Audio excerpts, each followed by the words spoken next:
Well, welcome back into Talking Fitchburg. Joined today from the Department of Trade Consumer Protection is our friend Michelle. She is back and she is ready to help us in moving. Well, she's not literally going to help us move. Maybe she would. I don't know. Probably not. But at least with some tips for tenants as you're considering the moving season. How you doing today? Yes, I will be your logistics consultant, but no, please don't make me move the boxes. I'm doing well. Thanks for Okay. having me. First and last time as I solicited you for moving. So definitely busy time of year. People are moving, move out. And we saw from my one of my favorite interviews of the year is always the top 10 complaint list that tenant disputes definitely become a big priority or big issue, so to speak, as when it comes into signing contracts, everything else. So definitely sharing this information, I think, is really critical because there's a lot of moving parts here, no pun intended, for what is moving and moving out. So let's start just for tips for moving out. So you're ready the contract's coming to an end. You're ready to just get out, and hopefully on a good note. Yeah, absolutely. So when you're moving out, you kind of have to remember how this all began, and that's that you put a security deposit down and you want to protect that and do everything you can to get that back. So we're advising tenants who have both rights and responsibilities, as do landlords, to ask the landlord for a walkthrough of the housing unit before that final checkout. This can be really helpful to the tenant because it can help identify those areas of concern that maybe need some cleaning or repair to avoid that security deposit deduction. And they might be pretty simple things that the tenant can do, and for no cost and just some labor there. And you want to be sure that you take care of that if you have the time and ability to do so. So that's one of our first tips. The next one is when it's time to move out, all your belongings are out the door, but you haven't turned in that key yet. Take some detailed photos of the property or a video during that final walkthrough to document the condition in which the rental was left. This will become important later should the landlord do any deductions from that security deposit and tell you what they are, that you will have your evidence, if you will, of the condition of the property to dispute something with the landlord if that's necessary. And landlords must return security deposits. With some rules there. Yeah, absolutely. The landlord needs to return that minus any withholdings that they have from the deposit. They need to itemize those, tell you what it is and how much they're withholding for that. So you can, again, have that dispute if you need to. But then they have 21 days to do that after the rental period expires. So if you move out 6 days before your rental agreement ends, that doesn't move that 21 days up. It still starts at the end of the rental agreement. There is an exception there. That is if you moved out 6 months early and the landlord re-rents the property to someone else, it's at that point in time. But the normal is when that rental agreement expires. And again, that money, that security deposits for anything damage, waste, or neglect by that tenant. That's what they can withhold, and it needs to be in that itemized statement if there are things. And on this note, one more tip for that tenant: be sure to give them your new address.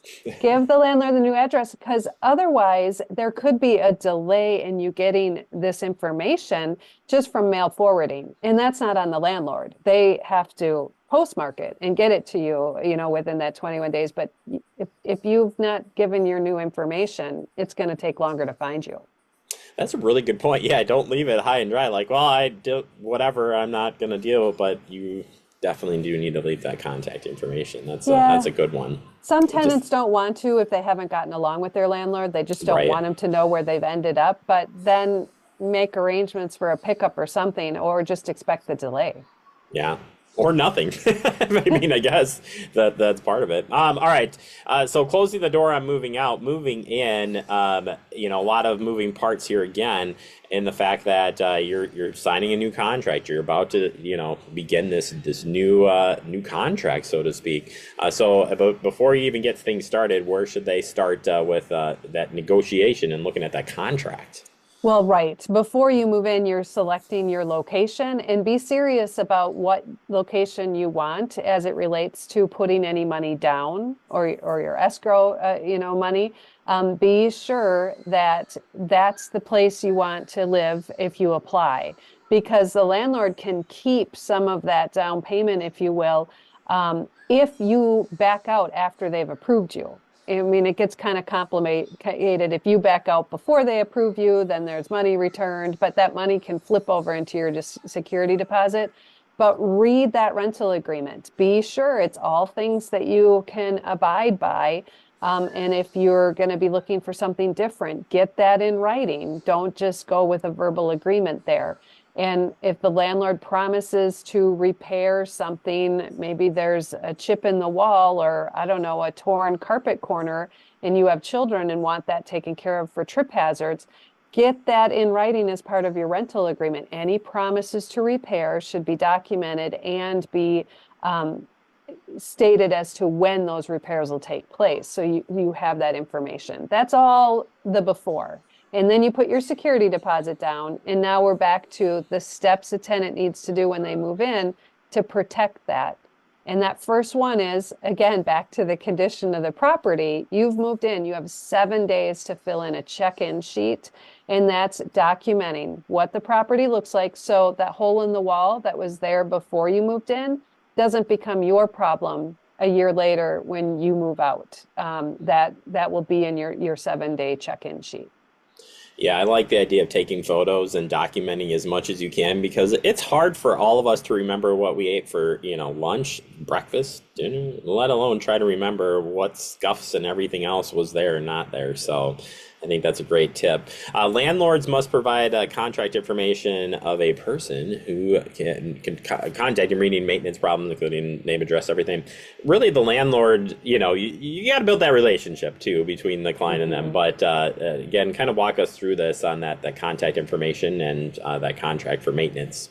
Yeah, a landlord has that responsibility to provide that information to you, the name and contact information for who's going to be responsible for maintenance, how and where you pay rent as well. But the maintenance becomes so important because if you have a problem when you're living there and you neglect to address it by letting the landlord know, it kind of becomes your problem later with the security deposit, or it could. So you certainly want to be sure if the landlord hasn't given you that information, you ask for it. Who do I contact with maintenance problems during the day? Emergency situations, because it might be different, but it's useful for you to have that. Plus, it's your belongings in there. I mean, depending upon what's going on, a leaky toilet problem that ends up flooding the apartment situation, you don't have to worry about your belongings and sorting all that out with the landlord and what can happen because you can stop it right away by calling maintenance and having them respond. I would be kind of curious too, like what would the insurance company think of you ignoring some of those problems as well? Like that could be a whole nother situation. So certainly you don't want to get yourself into trouble there. Finally, too, just understanding the tenants, what you're responsible for paying. So sometimes it will say includes utilities. Maybe it's not all the utilities you thought it was going to include. What should people be looking for, and really those expectations on what you're paying for? Yeah, when you are looking at the property, those are things that should be disclosed to you. Are there any building code problems, heating problems? Can it maintain a particular temperature? But also utilities. What are you responsible for? And how will they be divided if the landlord ultimately pays for them and bills you back? So if you're moving into a fourplex, maybe they all get billed to the landlord and they have to divide them. Are they dividing them equally across four? Or are they dividing them by the number of people in each unit? That's information that needs to be disclosed to you and part of your lease. And then again, how much rent you pay per month and where you need to pay it and by when. I started off by saying, this was a hot button topic of tenant disputes, whether it's the tenant, the landlord, whatever. But if you had a recommendation, just thinking of all the complaints that come in during this, and you were to sum it up in 3 easy bullet points, no, you did a really good job today again spelling this out. But what are those 3 major areas that people just continue to run into trouble that maybe could be prevented? Well, the first one is communication, and that means written documentation and keeping that and having that open line of communication. We see a lot of complaints centered around security deposit that could settle down to that. The next thing is we see a lot of complaints about the entry. Both parties, I said at the beginning, have rights and responsibilities. So with that, this is someone's investment, the landlord's investment, and they have a right to come in and inspect and also an obligation to maintain it. A tenant needs to realize this is where I live, but I don't own it. And so I do need to let the person who does look at it with notice. Under the law. You need to let the landlord in and be open to communicating about how that can work. But 12 hours notice is what's required. And I think the final one is just be upfront. If you fall behind on rental payments or something, open communication with your landlord to see if there are avenues for you that they can assist with, but get it in writing. Keep it in writing so you always know what both of you have agreed to, and then you can't dispute that. No, I appreciate it. I think the communication piece is a must in this because it's a working relationship whether you like it or not for renting that space and the things that you need to do and they need to provide from both sides. So I think great information as usual. A robust information on this on the website, helping go through some of the things that Michelle talked about. There's even a resource guide that's out there that I think is amazing in this area specifically. If people want to get a hold of those things, which I totally recommend, how can they find those, Michelle? Please go to our website at DATCP.wi.gov or call the Consumer Protection Hotline. They'll send them out to you, 1-800-422-7128.